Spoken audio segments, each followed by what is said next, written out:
Following on from the previous video, we got to this stage here where the equation of this circle in polar form is given by this. But we need to understand what's going on. For all we know, the particle could be doing this as you draw it. It could be going this direction, or it could be going in this direction. It could. Well, here we need to investigate what's going on, because we need to find out this area here. So hang on. When the angle is 0, what is the radius? So when the angle is 0, what's the radius? So when the angle is 0, cos will be 1. So this will be A, and sine will be 0. So the radius will be A. The radius is A. So we know the particle starts here. For all we know, the particle could be moving in this direction as opposed to this direction. So let's try and pick one. Let's try and look at the angle when it's 45 degrees, which is pi over 4. So what happens? For all we know, it could be the radius could be a negative radius. So let's try and investigate what's going on when when theta is pi over 4. So when it's pi over 4, you've got to think of a triangle where this has a height of 1, 1. Cos pi over 4 is this. So that would be 1 over root 2. 1 over root 2. And sine pi, so sine would be this thing here. Sine pi will be 1 over root 2. 1 over root 2, which would then give us this. Well, this is exactly the same as this. The whole point here is that the radius will be 0 when the angle is pi over 4. So at 45 degrees, which is pi over 4, the radius will be 0. It would be right here. So when the angle is 0, the radius is A, because you can see that the length here is A. When the angle is pi over 4, the radius is 0. But the thing is, it could have gone all the way in this direction, or it might go in this direction. Let's select another angle. Let's try 30 degrees. So 30 degrees would be pi over 6. So when it's pi over 6, think of an equilateral triangle of length 2, 2, and 2. So cut in half. So this thing here would be pi over 6 here. Well, sine pi over 6. Sorry, sine pi over 6 will be this thing here.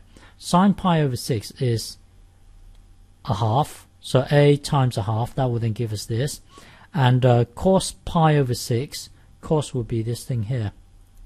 So this is root 3. This will be root 3. So cos pi over 6 will be root 3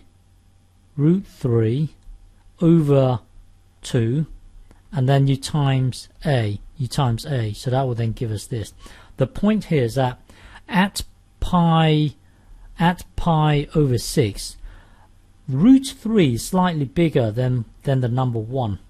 So we know that this would be a positive rate. Well, this thing here would be a positive radius.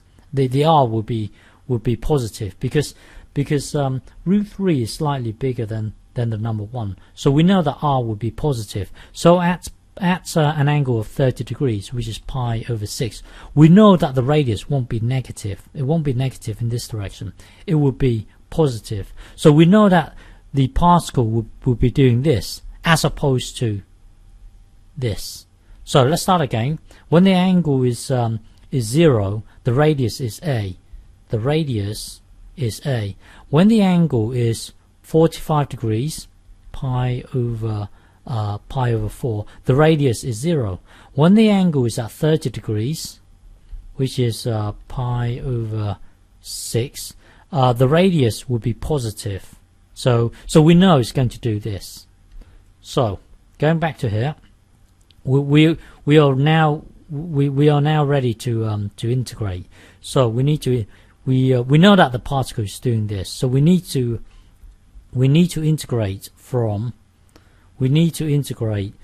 0 to pi over 4. So the formula for the area, which I'm expecting you to know, is given by this.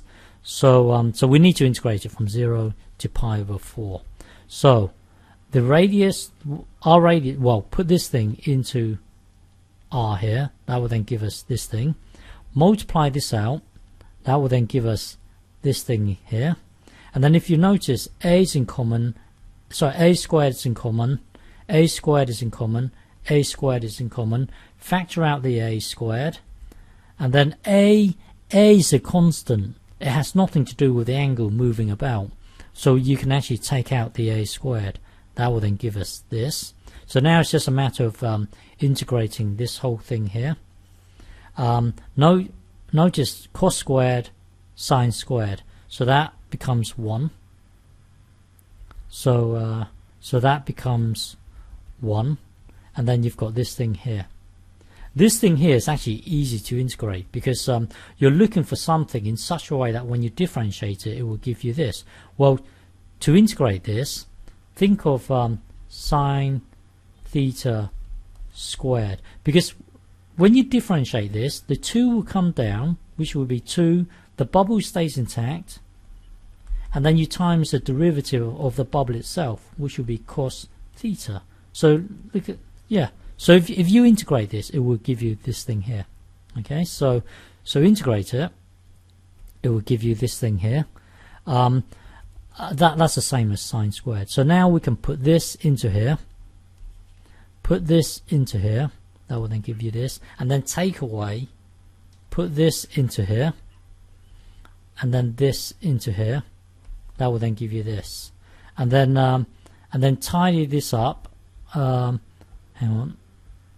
So this sine squared thing, 45 degrees. So think of a triangle like this. What is sine of 45? Well, sine is this thing here. So that would be 1 over root 2.